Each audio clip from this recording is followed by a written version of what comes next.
بسم اللہ الرحمن الرحیم۔ 3 قسم کی عورتوں پر روزہ رکھنا جائز نہیں۔ ناظرین، یہاں 3 عورتیں کسی بھی حالت میں رمضان کے مہینے میں روزہ نہیں رکھ سکتیں۔ اگر ان میں سے کسی عورت نے روزہ رکھ لیا تو یاد رکھیں ایسی عورت کا روزہ کبھی نہیں ہوگا۔ ایسی عورت کو اللہ تعالیٰ کی طرف سے سخت عذاب ہوگا۔ ناظرین، روزے کی فرضیت کی 3 شرطیں ہیں۔ اسلام، بالغ، ہوش و حواس اور عاقل ہونا، یعنی کہ روزے ایسے تمام مسلمان مرد اور عورت پر فرض ہیں جو عاقل ہو اور بالغ ہو اور جو اپنے ہوش و حواس میں ہو، یعنی کہ جو پاگل اور دیوانہ نہ ہو۔ ایسے تمام مسلمان عورت اور مرد پر رمضان کے روزے فرض ہیں۔ اب اس کے علاوہ روزے کی فرضیت ادا کرنے کی 2 شرطیں ہیں۔ پہلی، صحت مند اور تندرست ہونا اور دوسری، محکم ہونا، یعنی کہ بیمار آدمی اپنی بیماری کی حالت میں اور مسافر اپنے سفر کی حالت میں روزہ چھوڑ سکتا ہے، یعنی کہ ان لوگوں کو رمضان کے مہینے میں روزہ چھوڑنے کی اجازت ہے۔ مگر یاد رکھیں اگر ایسے شخص رمضان کے مہینے میں روزہ رکھنا چاہیں تو وہ رکھ سکتے ہیں، ان کا روزہ قبول ہو جائے گا، لیکن اگر نہ رکھیں تو ان کو کوئی گناہ بھی نہیں ہوگا۔ یہاں بعد میں ان روزوں کی قضا کر سکتے ہیں، لیکن یہ 3 عورتیں ایسی ہیں جن کا رمضان کے مہینے میں روزہ رکھنا حرام ہے، یعنی کہ ان 3 عورتوں کا روزہ رکھنا جائز نہیں ہے۔ اگر ان عورتوں نے رمضان کے مہینے میں روزہ رکھ لیا تو ان کا روزہ تو کسی بھی حال میں نہیں ہوگا، بلکہ ان کو اللہ کی طرف سے سخت عذاب بھی ملے گا۔ نمبر 1، سب سے پہلی عورت وہ ہے جو حیض کی حالت میں ہو۔ ایسی عورت کا رمضان کے مہینے میں روزہ رکھنا حرام ہے، مگر ایسی عورتیں بعد میں قضا کریں، وہ رمضان کے مہینے میں بھول کر بھی روزہ نہ رکھیں۔ اگر کوئی عورت حیض کی حالت میں روزہ رکھ لیتی ہے تو اس کا روزہ قبول نہیں ہوگا۔ حدیث شریف میں ہے کہ حالت حیض میں عورت روزہ نہیں رکھے گی اور حیض کی مدت ختم ہو جانے کے بعد اس پر ان دنوں کے روزے کی قضا واجب ہے۔ جیسا کہ حضرت عائشہ صدیقہ رضی اللہ تعالیٰ عنہا فرماتی ہیں کہ حضور نبی پاک صلی اللہ علیہ وآلہ وسلم ہمیں حالت حیض سے پاک ہونے پر روزوں کا حکم فرماتے۔ اس کے علاوہ روزے کی حالت میں اگر مغرب سے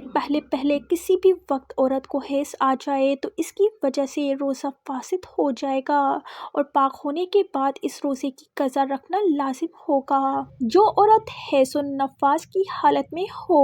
اسے کھانا پینا چاہیے، یعنی روزے داروں کی مشابہت کی وجہ سے تنہائی میں بھوکی پیاسی نہ رہے۔ البتہ اس کے برعکس اگر حائضہ عورت دن کا کچھ حصہ گزارنے کے بعد پاک ہو گئی ہو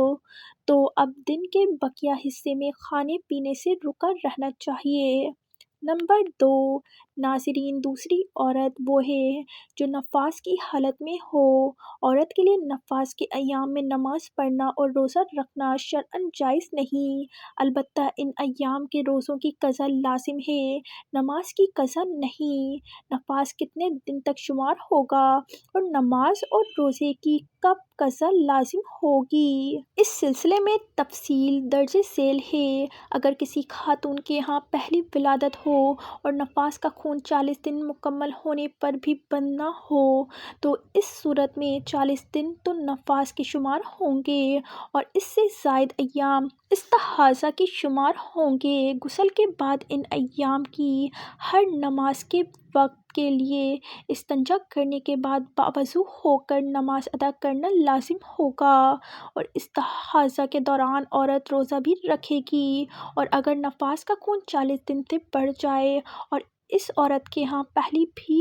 بچے کی ولادت ہوئی ہے تو اس عورت میں اس سے پہلے بچے کی پیدائش کے موقع پر جتنے دن خون آنے کی عادت ہے اتنے دن کا خون نفاس شمار ہوگا اور باقی بیماری کا خون شمار ہوگا۔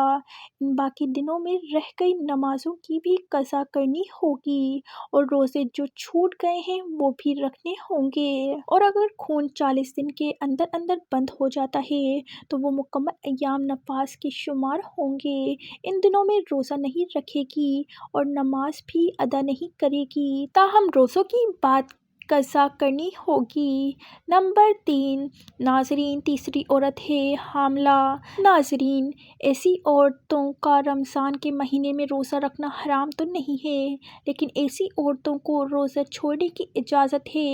یعنی کہ حمل والی اور بچے کو دودھ پلانے والی عورتوں کو اگر اپنے روزے کی وجہ سے اپنی یا اپنے بچے کی جان جانے کا خطرہ ہو تو ایسی عورتوں کو اجازت ہے کہ وہ روزہ نہ رکھے۔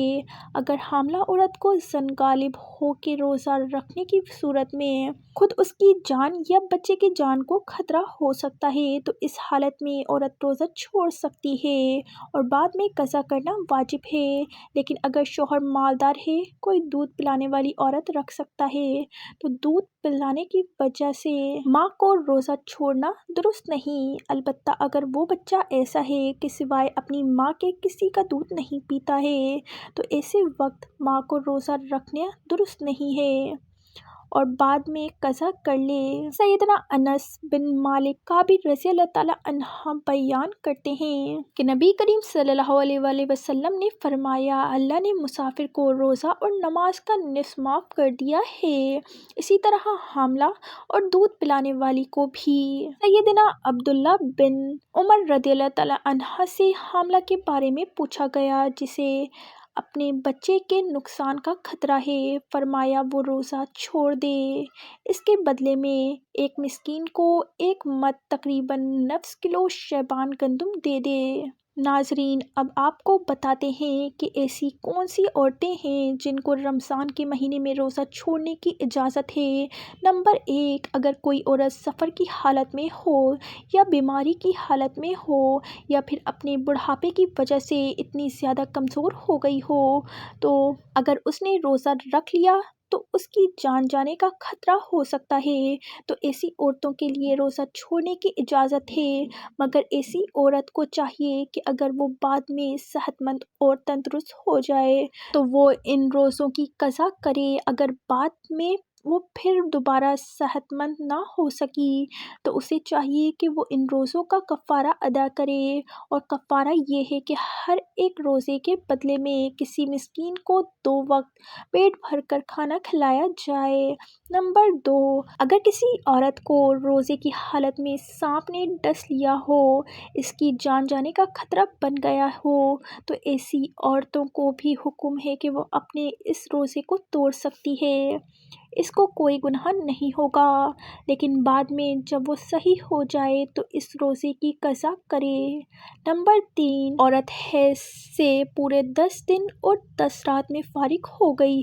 اب اس کو چاہیے کہ وہ اگلے دن کا روزہ رکھ لے، اور اگر کم دنوں میں پاک ہو گئی اور اگر صبح ہونے میں اتنا وقت باقی ہے کہ اس کے پاس نہا دھو کر تھوڑا وقت بچے گا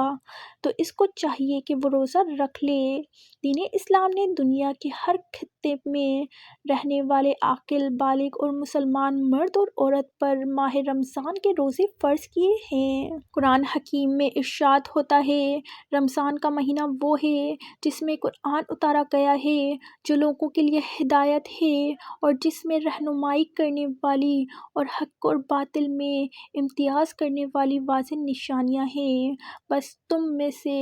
جو کوئی اس مہینے کو پالے تو وہ اس کے روزے ضرور رکھے۔ فرض کی عدم ادائیگی قابل تعزیر ہے، لیکن اسلام چونکہ بطور دین سہل عمل ہے اس لیے اس میں جبر نہیں، جیسا کہ قرآن حکیم میں ارشاد باری تعالیٰ ہے، دین میں کوئی زبردستی نہیں، اس لیے سفر، بیماری اور خواتین کو حالت حمل وغیرہ میں روزہ رکھنے میں رعایت دی گئی ہے۔ اگر ان حالتوں میں روزہ نہ رکھا جائے تو ان کے ختم ہونے کی مدت کے بعد رمضان کے چھوڑے گئے روزوں کی قضا کرنا ضروری ہے۔ اللہ پاک ہمیں بہتر عمل کرنے کی توفیق عطا فرمائے اور ہمیں نیکوکاروں میں شامل کرے، آمین۔